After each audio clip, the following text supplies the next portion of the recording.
नमस्कार शेतकरी मित्रांनो, बघा शेतकऱ्यांचे हाल कसे आहेत। यावर्षी कांद्याचं बीज भरलं नाही। हे गोंड्या बघा रिकाम्याच आहेत, अशा मावळाच्या माश्या नाहीत, माशी बसत नव्हती। त्यामुळे हे शेतकरीची अशी परिस्थिती आहे की लय बिकट परिस्थिती आहे आणि त्यामध्ये सरकारची व्यवस्था पाहिजे तेवढं शेतकऱ्याला सहकार्य करत नाही।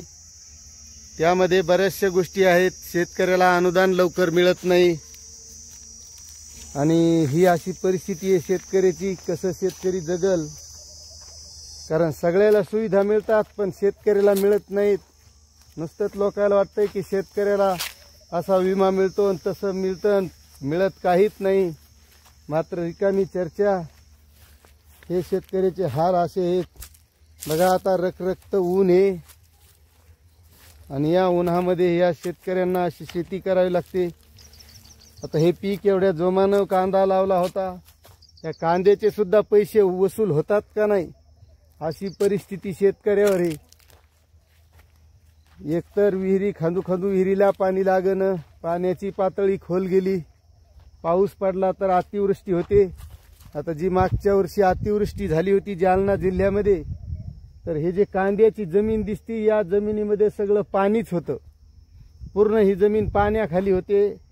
याच कांद्याच्या रानामध्ये कापूस होता आणि तो कापूस सगळा असा जमीन भुईसपाट झाला होता आणि त्यामुळे त्यानंतर या शेतामध्ये कांदा घेतलेला आहे।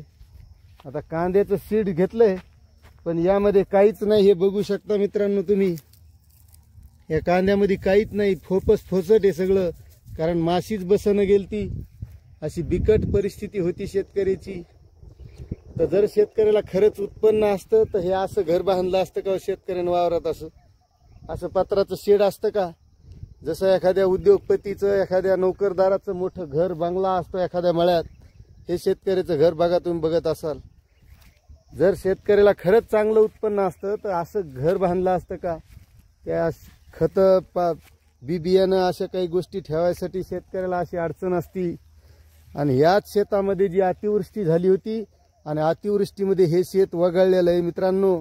जालना जिल्ह्यामध्ये पांगरी, टोकवाडी, हेलस या गावामध्ये जी अतिवृष्टी झाली होती त्या अतिवृष्टीमधला हाच भाग आहे आणि ह्याच भागामध्ये शेतकऱ्यांचं असं अतोनात नुकसान झालं होतं आणि त्या शेतकऱ्यांना अतिवृष्टीमध्ये काहीच आलं नाही। जिल्हा अधिकारी सुद्धा इथं पाहायला आले होते, आदित्य ठाकरे इथं पाहायला आले होते की अतिवृष्टी ढगफुटी एवढी भयानक झालती की इथं माझ्या डोसके इतकं पाणी होतं, म्हणजे 6 फूट पाणी या जमिनीत होतं, काहीच राहिलं नव्हतं। तुम्ही बघत असता इकडं सगळं जी जमीन आहे पुढं तर सगळं पाणी होतं इथं आणि ते तिथं जे JCB पॉकलँड दिसायले तिथं विहीर खोदणं सुरू आहे।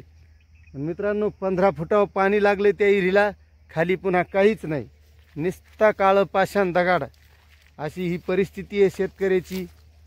त्यामुळं शासनानं शेतकऱ्यांना पीक विमा वेळेवर देणं, शेतकऱ्यांना जे महाडीबीटीचे अनुदान आहेत ते लवकर भेटणं, शेतकऱ्यांना इतर बऱ्याचशा गोष्टींसाठी सहकार्य करणं, शेतमालाचे भाव वाढणं हे खूप गरजेचं आहे।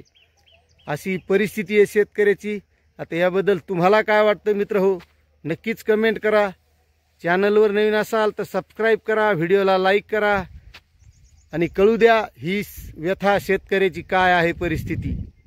धन्यवाद।